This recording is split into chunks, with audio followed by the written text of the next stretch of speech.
Hello and welcome to another episode of पाकिस्तानमी। मेरा नाम उज़ैर यूनुस है और अगर आप स्क्रीन्स पे देख रहे हैं तो आप देख सकते हैं कि मेरे साथ आज स्पेशल एपिसोड है। मौजूद हैं अवैस लगारी साहब, वज़ीर हैं तवानाई के पाकिस्तान में।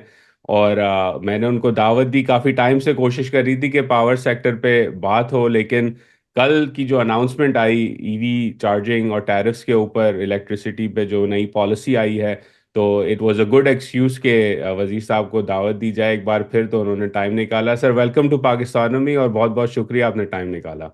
आपका बहुत शुक्रिया, आपने इनवाइट किया उजैर भाई। Thank you. शुरुआत करते हैं इस पॉलिसी से जिसके ऊपर मैंने अपने ब्लॉग में भी लिखा कि यूजुअली नहीं होता पाकिस्तान में कि पॉलिसी मुझ जैसे लोगों को एक्साइट करे, लेकिन कल की policy to be very honest is exciting.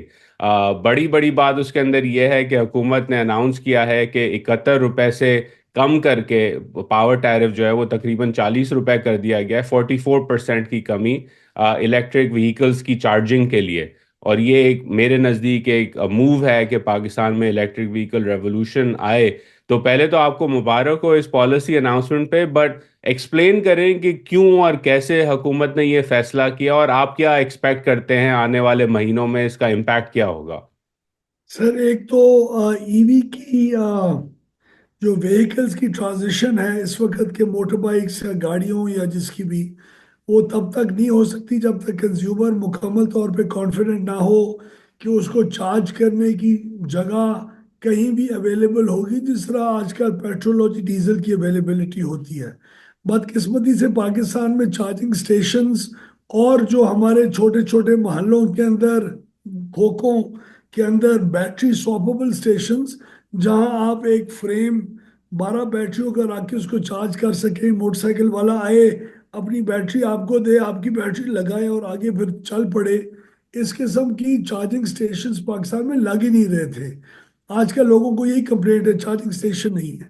तो चार्जिंग स्टेशन क्यों नहीं लग रहे थे? एक तो उसके जो मेरी ही वजारत ने कवायद जवाबित बनाने थे, एक हमारा इदारा है नीका, उसने कवायद जवाबित नहीं बनाए हुए थे, तो उसका ऐलान हुआ। और इन कवायद जवाबित के मुताबिक 15 दिन में आपको ऑनलाइन रजिस्ट्रेशन आपकी होगी और आप चार्जिंग स्टेशन इंस्पेक्शन के बाद खोल सकेंगे।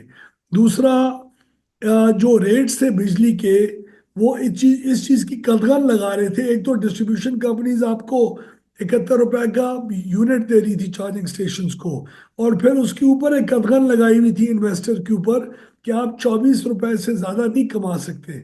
तो 71 रुपए के रेट के ऊपर और 24 रुपए इसके ऊपर कमाने से आपका कोई रेट ऑफ रिटर्न ही नहीं बनता था। अगर आप चार्जिंग स्टेशन में इन्वेस्ट करते तो आपने कोई काम खैराती तो नहीं करना होता, आपने पैसे बनाने होते हैं।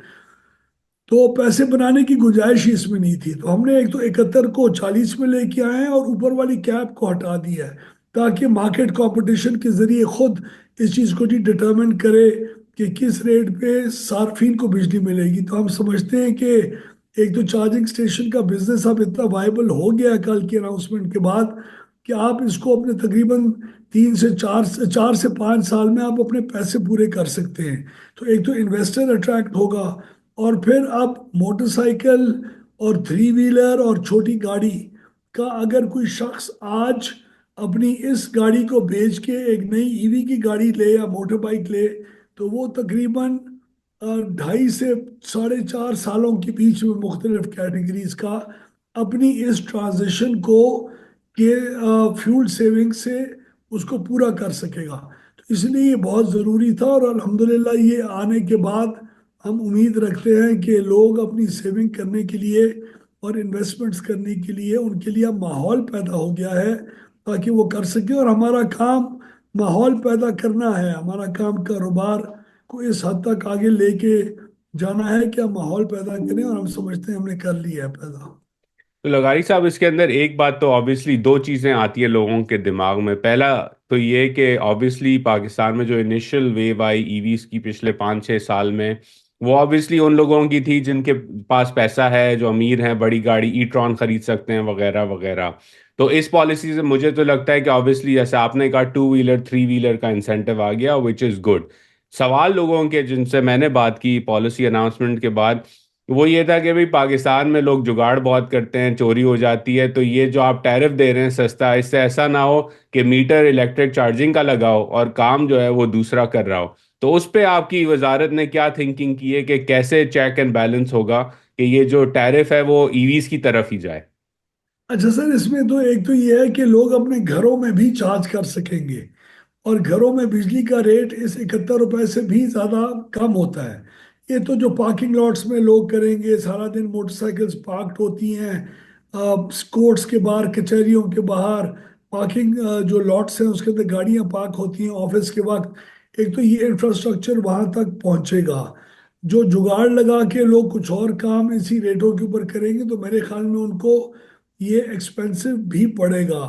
और अगर एक्सपेंसिव ना भी पड़े तो हमारी ये कांस्टेंट रेगुलेशंस का हिस्सा है, बाकायदा जो हमारी प्रोविंशियल और नेशनल जो एनर्जी कंजर्वेशन अथॉरिटीज़ हैं, जो रेगुलेटर्स होंगे इस चीज़ के, उन्होंने वॉच रखना होगा, और वो बहुत ज़्यादा टेक्नोलॉजी ड्रिवन वॉच भी रखेंगे। हमने टूल्स इस किस्म के डेवलप दुनिया में हो चुके हैं जो ये अथॉरिटीज़ यूज़ करेंगी और इंश्योर करेंगी कि लोग इसका फ़ायदा, मतलब इसको मिस यूज़ ना करें। तो होपफुली ये हो जाएगा। लेकिन जो सबसे बड़ा, अब आप जैसे लोगों के ज़रिए हमें अपने मुल्क के अंदर एक प्रेशर क्रिएट करना चाहिए फर्स्ट वर्ल्ड के ऊपर, जिन्होंने क्लाइमेट चेंज को काउंटर करने के लिए ग्रीन फाइनेंसिंग जैसे टूल्स इंट्रोड्यूस किए हुए हैं। अब ये मौका है उनके लिए। आज भी मैंने फ्रेंच एम्बेसडर के साथ मुलाकात की तो उनको कहा, यूएस एड वालों को कहा, औरों को कहा कि तुम लोग अब ग्रीन फाइनेंसिंग इन छोटे कंज्यूमर्स के लिए दो ना। हमारे माइक्रो फाइनेंस बैंक्स हैं, हमारे बैंक्स हैं, हमारे बैंक्स माजी के अंदर एयर कंडीशनर्स तक को तो किस्तों के ऊपर अवेलेबल करते रह गए हैं। तो हमारा जो मोटरसाइकिल वाला यूजर है, या जो रिक्शे वाला है, या जो वो लोडर वाला थ्री व्हीलर है, उसको दो ना कर्जे। सबसे अच्छे पे मास्टर्स भी यही हैं, ये कभी बेचारे डिफॉल्ट भी नहीं करते। आपके इंटरेस्ट फ्री जो लोनिंग सिस्टम्स हैं अखवत जैसे, उसके जरिए करो। तो अब हम प्रेशर एक्सर्ट करना शुरू कर रहे हैं ऑन द इंटरनेशनल कम्युनिटी कि दिस इज द टाइम कि हमारी ट्रांजिशन को फास्ट पेस के ऊपर ये लोग लेके जाएं। जितना बैंक्स हमारे ज़्यादा ये कर्जे अवेलेबल करेंगे, लोग सूद की और इंटरेस्ट की खर्चे के बावजूद लोग इन ट्रांजिशन के ऊपर जाएंगे, उम्मीद है हमारी। I agree. और इस वक्त क्योंकि इंटरेस्ट रेट स्टेट बैंक भी कट कर रहा है, तो obviously timing is right, right, कि 22% पे वो बात नहीं बनती जो 13, और अब काइबोर से नीचे भी फाइनेंसिंग मिल रही है ऑटो व्हीकल्स की भी, which are the four wheeler segment, लेकिन it can transition to the two and three wheeler segment as well. इससे कनेक्टेड एक और जो चीज़ है वजीर साहब, वो है कि पाकिस्तान में अगर, जैसे मैं डेटा देख रहा था, अगर पाकिस्तान ने सिर्फ साउथ अफ्रीका के लेवल की डेवलपमेंट पे जाना है, जो इतना दूर नहीं है पाकिस्तान के लिए, तो पर कैपिटा इलेक्ट्रिसिटी कंजम्पशन 5 गुना बढ़नी चाहिए पाकिस्तान में जहां आज है। तो ऑब्वियसली पाकिस्तान अगर फॉसिल फ्यूल टाइप की तरफ जाएगा तो वो वारे में नहीं आएगा, क्योंकि हम वैसे ही एनर्जी इंपोर्टिंग कंट्री हैं, हमें सोलर विंड रिन्यूएबल्स की तरफ जाना पड़ेगा फॉर दैट इन्वेस्टमेंट। तो उसके अंदर बाहर से भी इन्वेस्टमेंट चाहिए, ऑब्वियसली डोमेस्टिक पॉलिसी भी चाहिए। एक इशू जो पिछले 1-2 साल के अंदर पाकिस्तान में बड़ा डिस्कस हुआ है, वो सोलर रूफटॉप्स का है, नेट मीटरिंग का है। पॉलिसी क्या होगी, चेंज होनी चाहिए, नहीं होनी चाहिए? इस पे आपकी वजारत और आपका क्या व्यू है कि क्या आगे आप प्लान कर रहे हैं अराउंड द सोलर अडॉप्शन, क्योंकि it is cheaper than fossil fuels right now around the world, और पाकिस्तान में ऑब्वियसली नेट मीटरिंग का एक इशू है उससे रिलेटेड। उजैर भाई, ये नेट मीटरिंग मैंने ही शुरू की थी 2017 के अंदर। मैं एक साल के लिए वजीर बना था इस वजारत का। उस वक्त तक परमिशन नहीं थी, हमने ही वो नेपरा से हर चीज़ को फाइनलाइज करके और ये लाइसेंसेस का आगाज किया था। नेट मीटरिंग के हक में मैं हमेशा था, हूँ और रहूँगा। ये डिस्ट्रीब्यूटेड सोलर है जो इस वक्त तकरीबन कोई 1200 मेगावाट हर साल ऐड ऑन होना शुरू हो गया है। लेकिन इसकी जो कीमत खरीद है, जिस कीमत के ऊपर जो आप बिजली घर में नहीं इस्तेमाल करते और वाफिर बिजली सिस्टम में देते हैं, वो कीमत खरीद हमें इस वक्त बहुत महंगी पड़ी है। 21 रुपये यूनिट पड़ी है। वो 21 रुपये यूनिट उसकी कीमत है ही नहीं। उसकी यूटिलिटी स्केल के ऊपर आप बड़े अगर प्लांट लगाएं तो सोलर तकरीबन कोई 9 रुपये 8 रुपये का जाके पड़ता है एक एक यूनिट। अब मैं अगर 21 रुपए की यूनिट लोगों से लेता रहूंगा तो मैं बाकायदा 14 रुपए उनको कैपेसिटी पेमेंट कर रहा हूँ। तो आप जो कैपेसिटी पेमेंट पहले बड़े प्लांट्स को पे कर करके हमारा बिल्कुल वो कूड़ा निकल गया है, तो कूड़ा और निकल रहा है। और ये वो लोग कमा रहे हैं जो इनकम लेवल के ऊपर वाले ग्रुप के अंदर हैं, सोलर नेट मीटर्स। अच्छी बात है, हर एक को कमाना चाहिए, लेकिन रीजनेबल अमाउंट कमाना चाहिए। तो हम आज तक जितने भी सोलर नेट मीटर्स लग चुके हैं, उनके कॉन्ट्रैक्ट्स को रिवाइज करने का इरादा नहीं रखते, नंबर वन। नंबर टू, जो आइंदा लगेंगे उनकी रिविजन्स हम लोग रेगुलेशंस की करेंगे, हर हालत में करेंगे। और इस हद तक करेंगे कि उनके लिए भी ये सिस्टम्स लगाना अट्रैक्टिव रहे और कंटिन्यू करे इसकी ग्रोथ। हम लोग डिस्ट्रीब्यूटेड सोलर और मुस्तकबिल के अंदर distributed solar backed by distributed storage, जो रात को भी वापस बैटरीज आपकी ग्रिड के अंदर बिजली दे रही होगी, उसको भी मैनेज करके रखेंगे एज अ पॉलिसी। लेकिन बजाय इसके कि आपका आज पैसा 18 महीने में पूरा हो रहा है, तो हम चाहेंगे कि वो 4-5 साल की रेंज में पूरा हो। जिस तरह ईवी चार्जिंग स्टेशन का इन्वेस्टर बेचारा 5 साल में पूरा करेगा, जिस तरह मैं और आप अगर बैंक में पैसा रखें तो आज हमें गालिबन 6-7 साल में पूरा होगा। अगर इंटरेस्ट रेट्स और नीचे आते रहें, 10 साल में हमारा पैसा पूरा होगा। तो ये 18 महीने और 2 साल के अंदर पैसा पूरे करने का जो विंडफॉल है, ये हमारा ग्रिड अफोर्ड नहीं कर सकता। और इससे गरीब लोगों की बिजली और पूल की बिजली, कमर्शियल लोगों की बिजली, ये महंगी होती जा रही है इसकी वजह से। तो हम इस वक्त जब बड़े बड़े आईपीपीज के अवार्ड्स और जो कॉन्ट्रैक्ट्स हैं उनको रिव्यू कर चुके हैं, बड़े बड़े सेठ जो थे उनसे भी हमने कितने 1450 अरब से ज़्यादा कंज्यूमर के लिए बचा चुके हैं पिछले 2-4 महीने में। तो हम ये नहीं चाहेंगे कि ये ओवरऑल 1 लाख आईपीपी से 3 लाख आईपीपी तक पहुंच जाए और वो भी गरीबों के साथ वही नाजायज हो रहा हो जो बड़े वाले लोग पहले करते रह गए हैं। तो इसीलिए हम लोग रिव्यू करेंगे इसको, रेट्स कम होंगे, लेकिन फिर भी आप जैसे और मेरे जैसे और तमाम लोगों के लिए एक अफोर्डेबल होगा सोलर नेट मीटर सिस्टम्स लगाना, इंशाल्लाह। और उसके अंदर एक, अगर मैं अपनी कंपैरिजन दूं, क्योंकि मैं वॉशिंगटन में रहता हूं तो यहाँ भी मेरा सोलर रूफटॉप लगा हुआ है, तो दो इंटरेस्टिंग चीज़ें जो डिफरेंट हैं फ्रॉम अ पाकिस्तानी पर्सपेक्टिव जो यहाँ होती हैं, वो एक ये कि आपका जो पे चेक आता है एंड में नेट मीटरिंग का, वो साल के अख्ताम पर आता है कि आपका नेट क्या रहा, क्योंकि यहाँ पे सर्दी ज़्यादा होती है। तो सर्दियों के अंदर मैं for example excess units consume करता हूँ ग्रिड से। तो समर्स के अंदर क्योंकि दिन लंबा होता है, जो मैं एक्सेस प्रोड्यूस करता हूँ वो इवन आउट हो जाता है, तो 100 यूनिट बेसिकली बचते हैं मुश्किल से मेरे, जिसके लिए पेपको जो मेरी यूटिलिटी है वो पैसा देती है। तो I think there is room also over there to smooth out the unit consumption, number एक।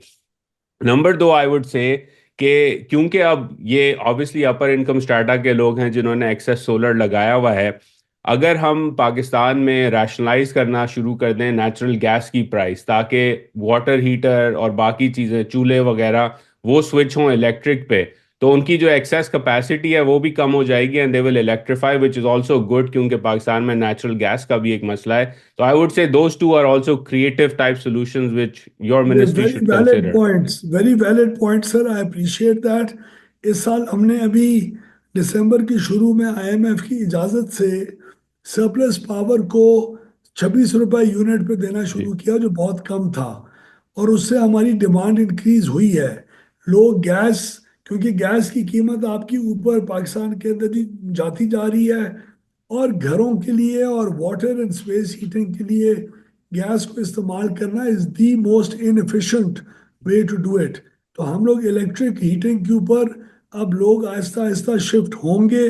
जैसे ही हमारा जो प्राइसिंग स्ट्रक्चर है रिलेटिव टू गैस वो ज़्यादा बेहतर होगा, और इस साल हमने इंक्रीमेंटल पावर के ऊपर बेहतर किया है, तो we have seen a growth of over 2.5 to 3% as compared to last year of the same months.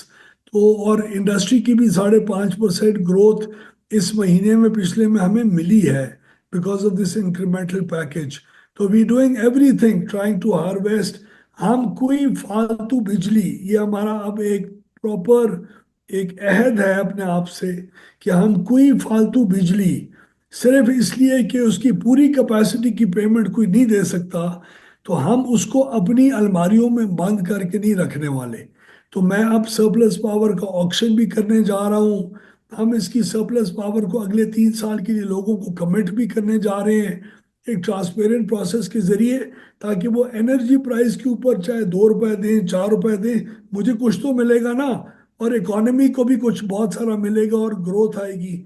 हम लोग बिल्कुल एक ओपन माइंड के साथ हम ये, और ये ईवीज का जो हमने ऐलान किया ये भी इसी नियत से किया है कि मेरे पास बिजली पड़ी हुई है, मैं 71 रुपए के ऊपर बिक नहीं रही, मैं 40 पे ले आऊं, मेरा क्लाइमेट को भी बेहतर होएगा, पोल्यूशन कम होएगी, लोगों को जी इसके अंदर सेविंग आएगी। तो हम उस पूरे पॉइंट ऑफ व्यू से हर चीज को इम्प्लीमेंट करना शुरू हो चुके हैं। अच्छा, इसके अंदर अब मैं थोड़ा सा जूम आउट करूं मैक्रो प्रायोरिटीज पर आपकी और आपकी वजारत की, तो ऑब्वियसली किसी भी मुल्क में, बिलखुसूस पाकिस्तान जैसे मुल्क में, इंडस्ट्रियलाइजेशन उस वक्त नहीं हो सकती जब तक एनर्जी सेक्टर वायबल ना हो।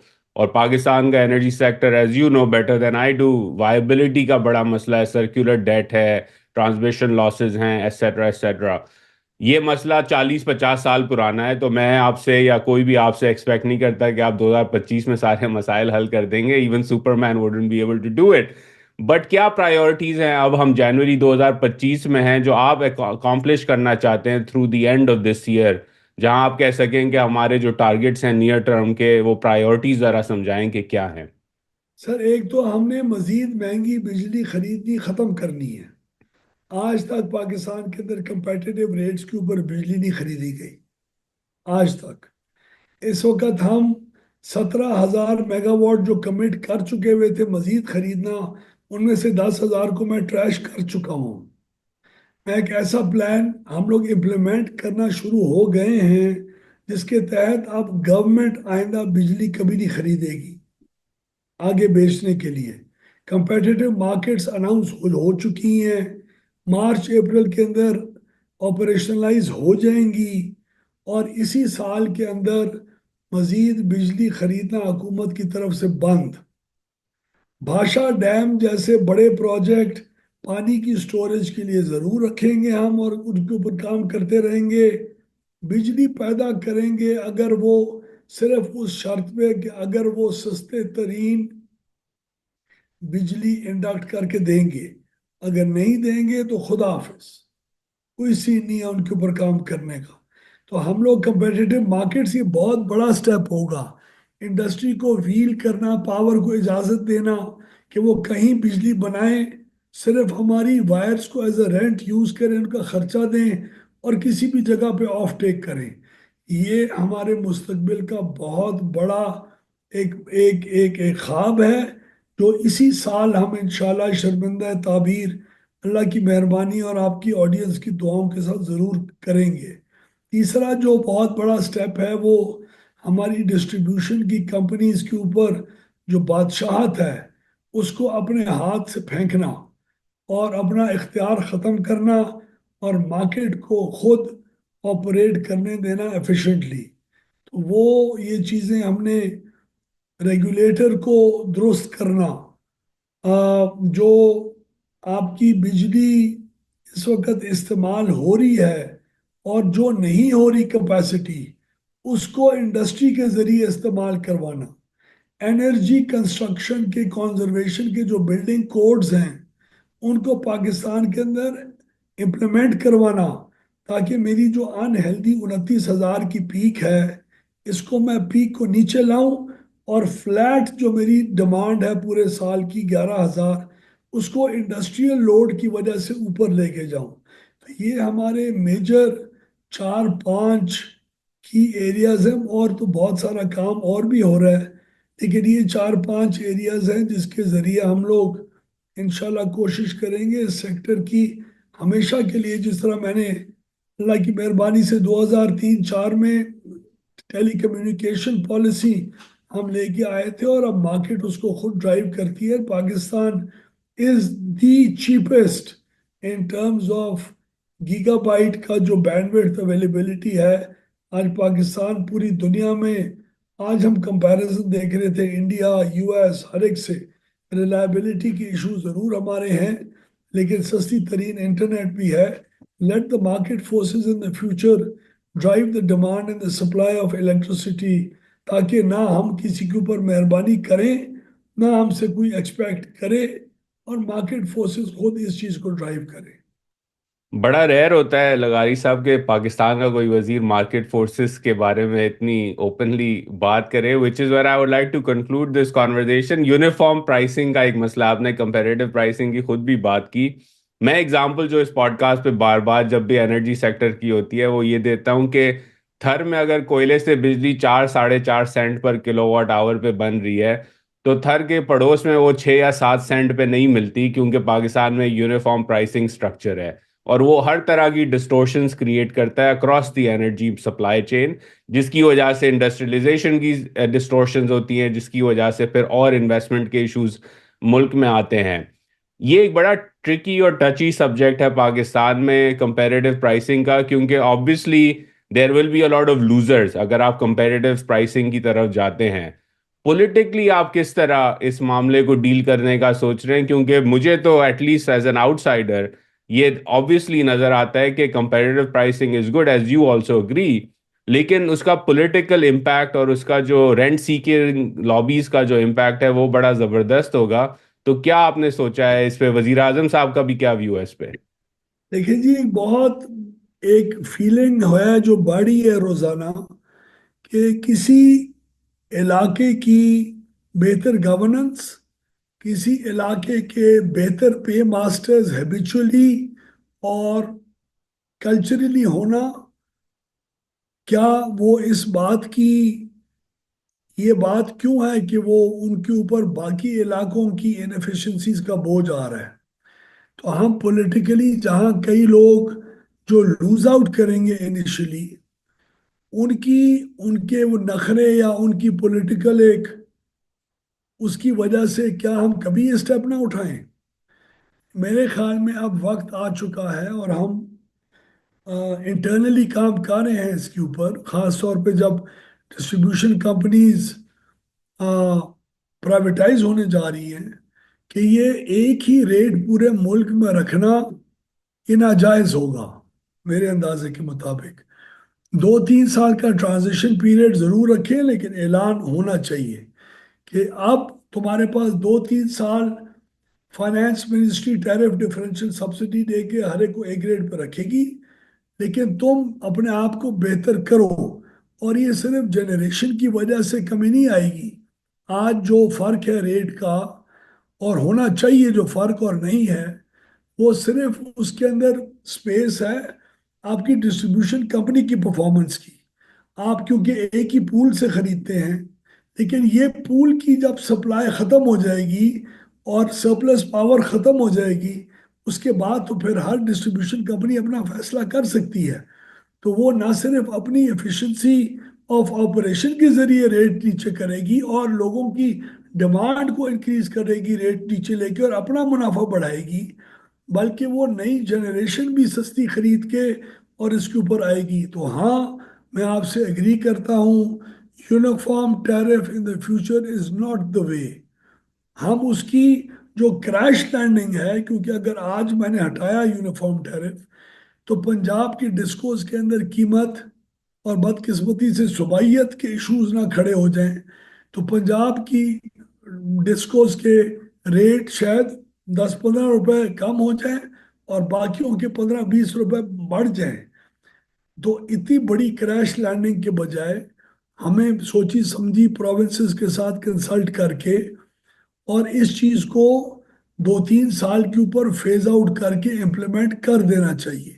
तो मैं इसके बिल्कुल हक में हूँ, that's the way forward.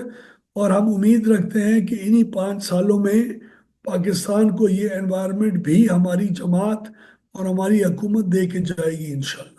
I think उसके अंदर एक और अगेन केस स्टडी पड़ोस में ही हमारे मौजूद है इंडिया के अंदर, जहां अगर एक स्टेट है जो चाहती है कि वो अपना रेट सब्सिडाइज ज़्यादा करे, तो it is free to do so, provided कि उसके अपने प्रोविंशियल बजट से वो खर्चा आए।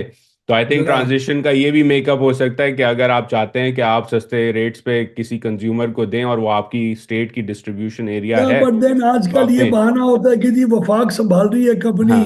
वफाक ही करे। तो इंशाल्लाह जब हम संभालना बंद कर देंगे, तो हमारा पॉइंट और भी इंशाल्लाह जी, will be on stronger footing to do this.